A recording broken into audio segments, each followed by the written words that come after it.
With the ever-increasing number of wireless devices on our networks, understanding how wireless systems make use of crowded airwaves has never been more important. Optimal Airlink efficiency depends upon appropriate data rate, bandwidth, number of streams, modulation coding scheme, and other adaptation behaviors by wireless devices as radio conditions change. In this video, we will use the octoBox Personal Wireless Testbed to demonstrate how modern wireless devices adapt to challenging real-life conditions.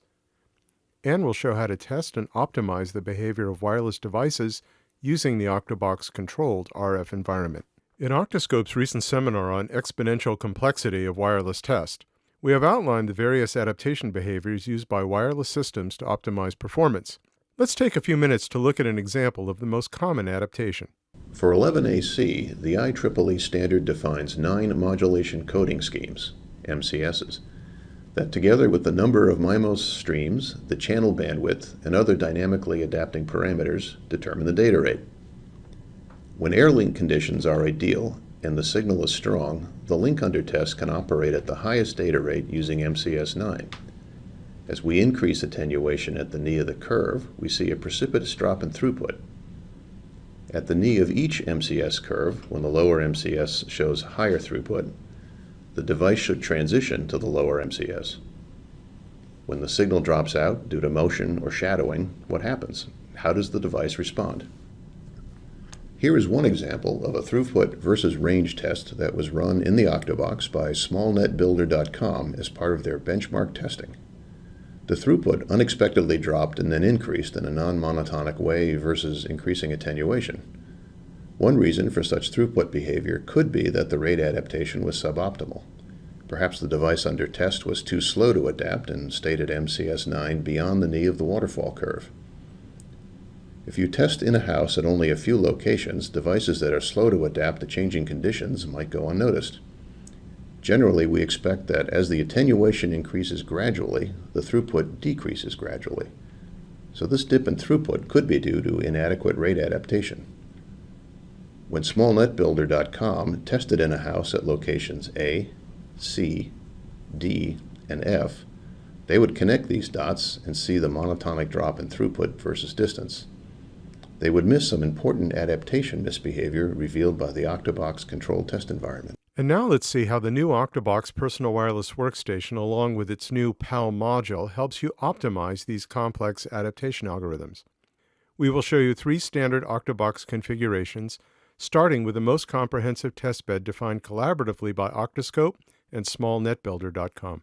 Our new Stack SNB testbed was developed collaboratively with smallnetbuilder.com. It lets you test throughput versus range, maximum 4x4 MIMO over-the-air throughput, and the ability of a mesh network to optimize Airlink capacity. Mesh and band steering tests demonstrate how well an access point and range extenders maintain Airlink efficiency to support demanding applications, such as video and audio over Wi-Fi. These are the 3 Box 18s that house our 3-node mesh, and this is the mesh subsystem that's interconnecting them via 4x4 MIMO links.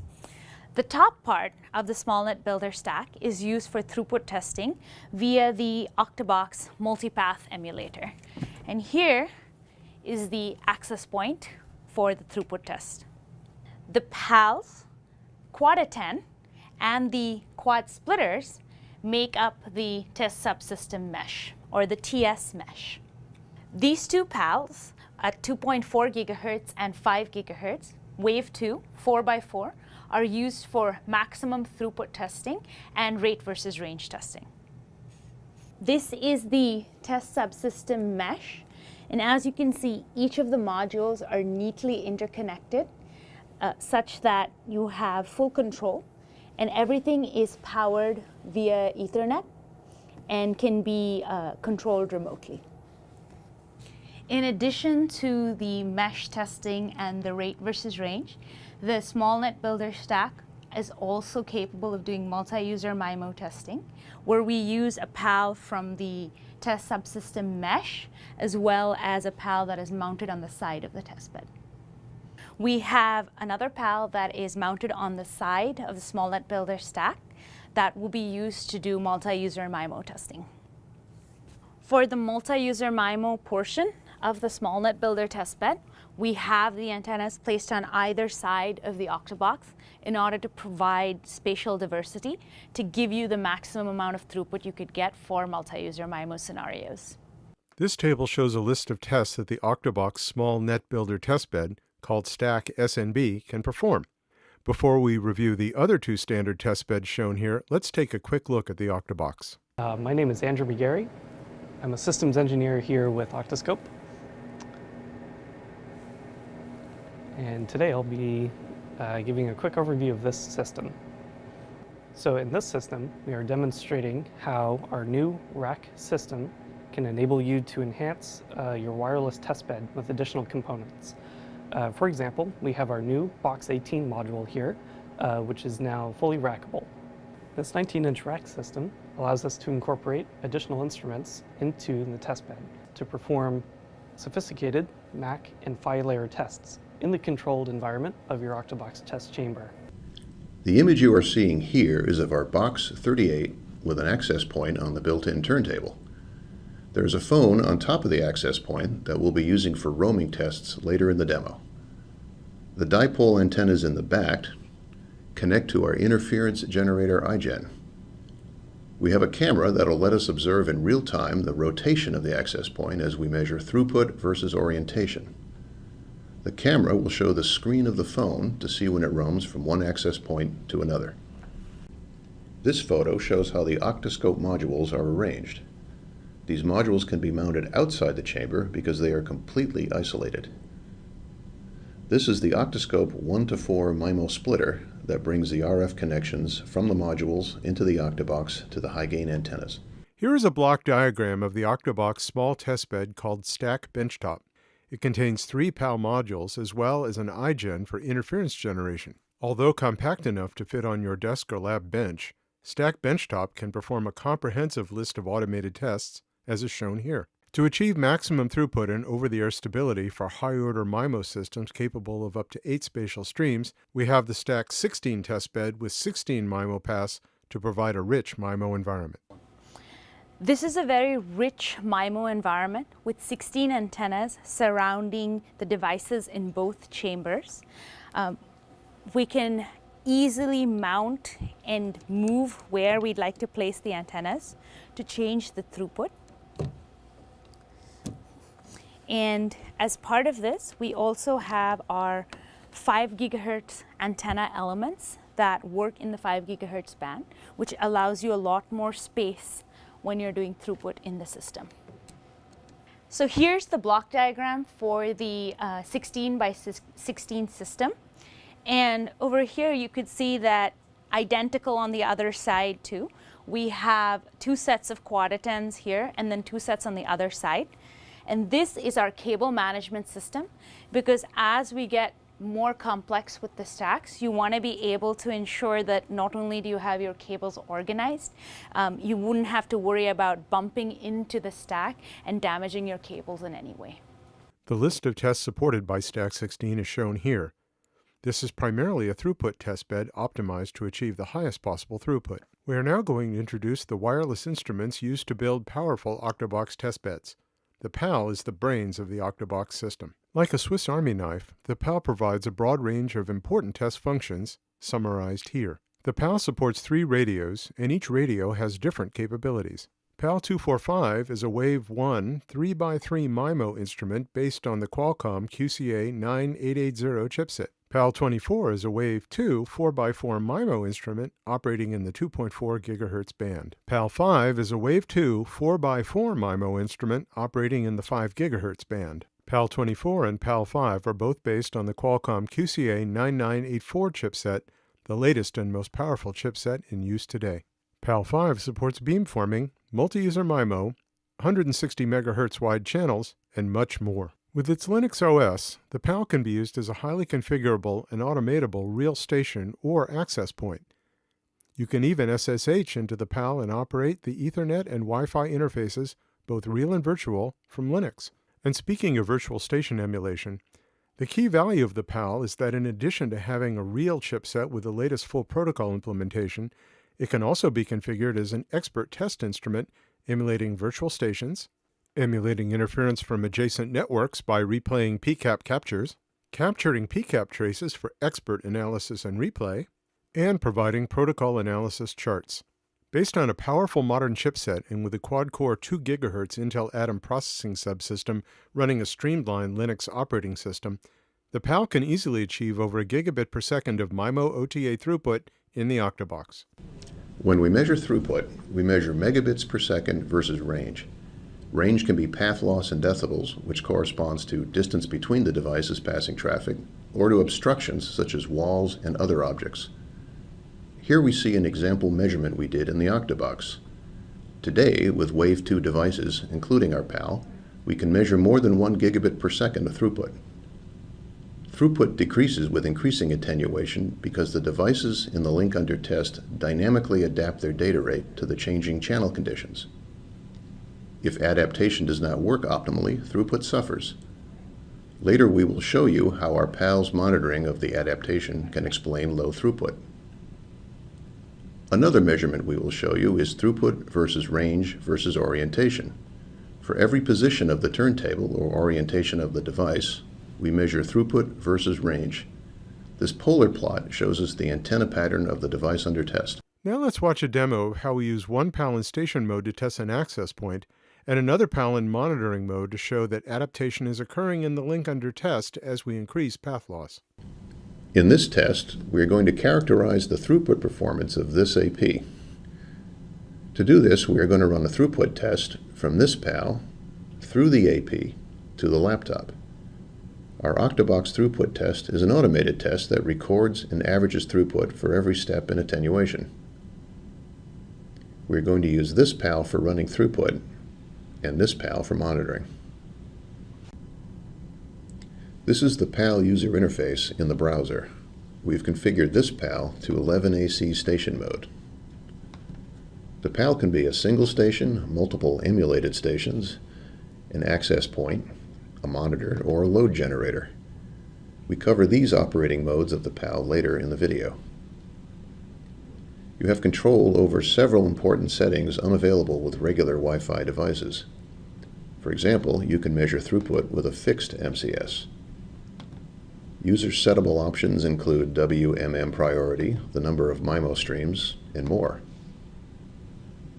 This PAL is now associated with the AP under test. On the right, you can see the association status along with metrics such as beacon RSSI and channel congestion. This is the PAL user interface for monitor mode. We are monitoring channel 153 with a channel width of 80 MHz. This is the user interface of our octoBox software suite, also in a browser.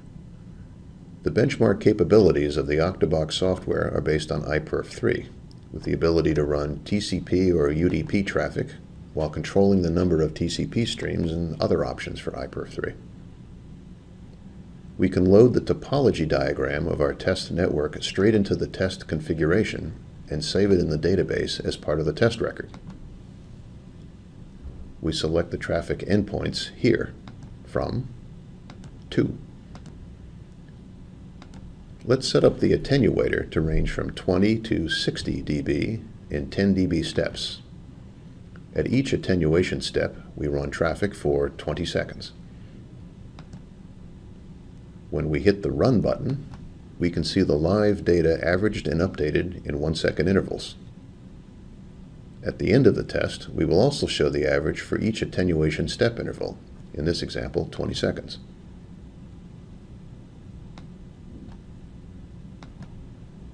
What you are seeing down below is monitor data from the monitoring PAL with real-time updates of MCS, number of streams, data rate, RSSI, and bandwidth.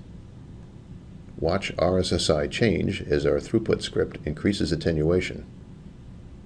The RSSI decreases in 10 dB steps as the attenuation increases in 10 dB steps. The MCS adapts to the changing signal level as expected, and the data rate follows MCS. Observe the PAL user interface for real-time updates of data RSSI, beacon RSSI, and TX, RX, PHY data rates.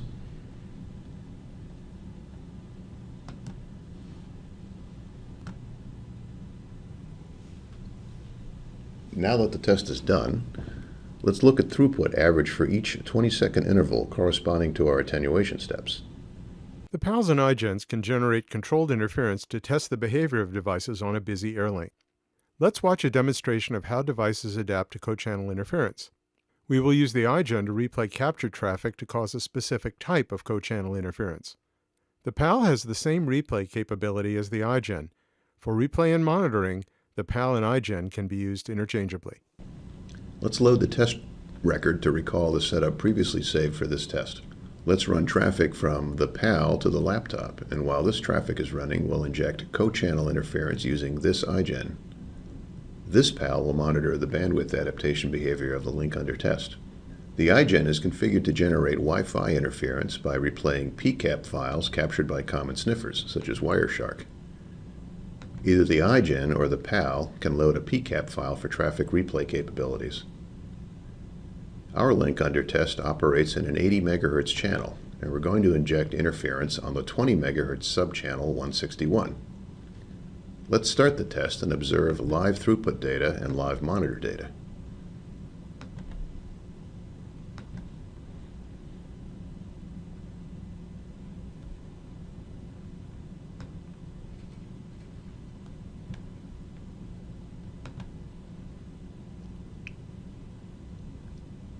The AP is now using an 80 MHz channel. The channel congestion of 44%.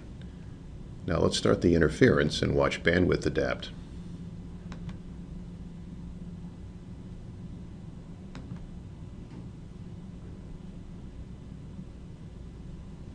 Now the bandwidth has dropped to 20 MHz, and the data rate and MCS have dropped accordingly as expected. The throughput has also dropped as expected for a narrower channel, but channel congestion has increased to 91% because we're trying to push the same amount of traffic through a narrower channel. Now let's stop the interference.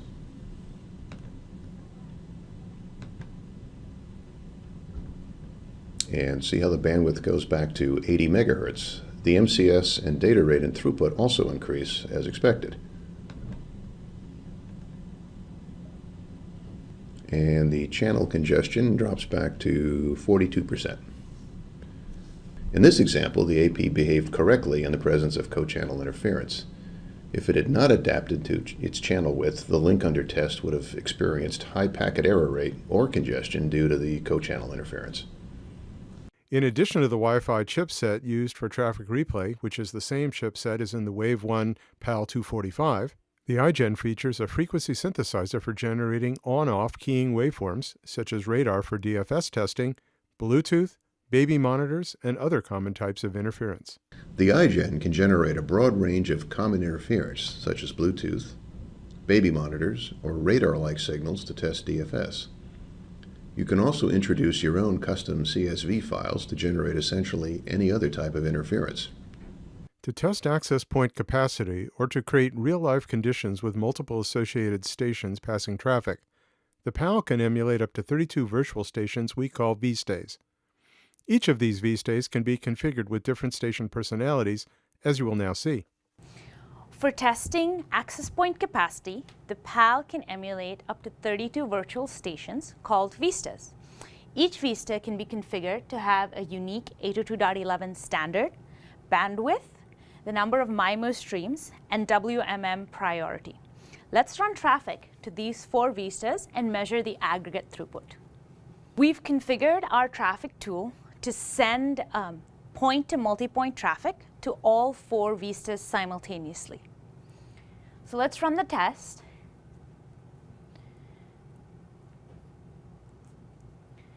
And here we see the throughput to each of the single virtual stations, vistas. And up here we see the aggregate throughput to all 4. And here we can view the phi rates, RSSI, and other real-time statistics for each vista.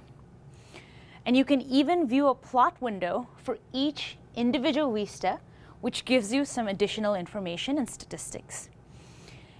Each vista can be individually associated and dissociated from the access point under test. And by the way, all the controls that you see on our user interface are also available via API for powerful automation. PAL 5 can test the multi-user MIMO capabilities of stations or APs. In the next demo, we will show the test of a multi-user MIMO AP using two PALs as mu-MIMO stations. These two PALs configured as mu-MIMO clients. We will run traffic to both the PALs with mu-MIMO turned on and then with mu-MIMO turned off and compare the throughput.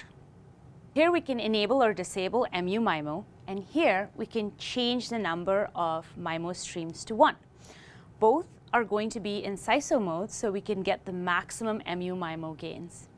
Now, both PALs are mu-MIMO capable clients and configured for single stream operation. The access point under test is expected to form two beams, one to each PAL. The PALs are coupled to spatially diverse antennas so that the access point can form the two beams. The AP can interact with both PALs simultaneously on the same frequency channel. mu-MIMO uses beamforming to enable spatial multiplexing.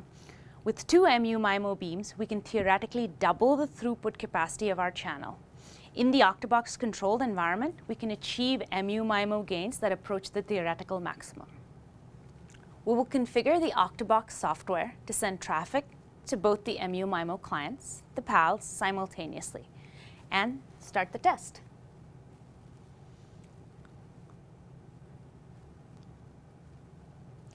These are the real-time throughput plots to the PALs, and this is the aggregate throughput. With mu-MIMO on, our aggregate throughput is close to 600 megabits per second. Let's record it. Now we're just going to record our aggregate throughput of roughly 590 megabits per second.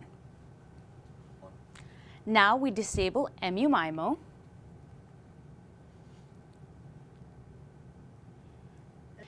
And run the test again.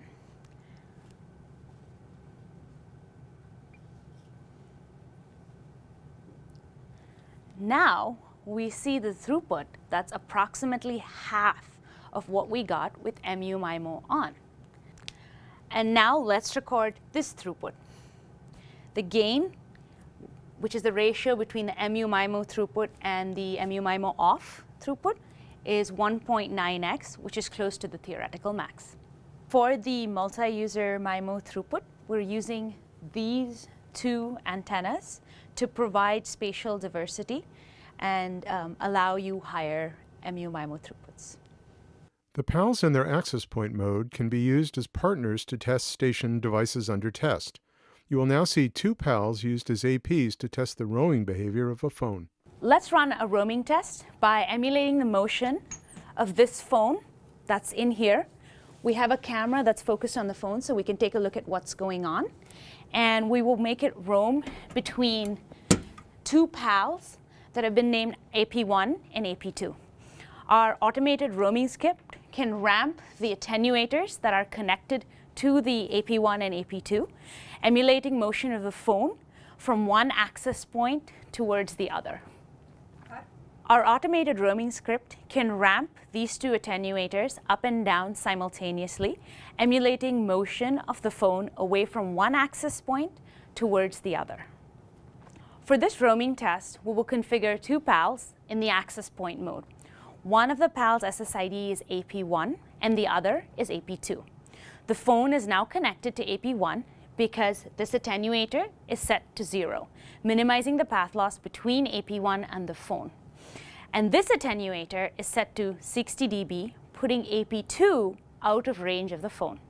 Let's emulate motion of the phone by ramping our attenuators in such a way as to move the phone from AP1 to AP2. And the camera shows in real time the phone disconnecting from AP1 and connecting to AP2. We can control the velocity of the emulated motion by setting the ramp time here. And we can control the overlap between the access points by setting the start and stop attenuation values here. While the phone is in virtual motion, our roaming script keeps pinging the phone. During the handover, we can see the gap in the ping responses. This graph appears at the end of the test. The top plot shows us the attenuation in dB versus time, and this bottom plot shows us the ping request to response delay on the time scale. More details on the octoBox roaming script are shown in our roaming video that's on YouTube. We hope this video gave you a good understanding of the octoBox and its capabilities to test today's complex wireless devices and systems, and to conquer the exponentially increasing complexity of wireless test. For more information, please visit our website and click on Publications, or contact us by emailing info@octoscope.com. You can also schedule a visit to see the octoBox in action at our San Jose office or at the Boston area headquarters.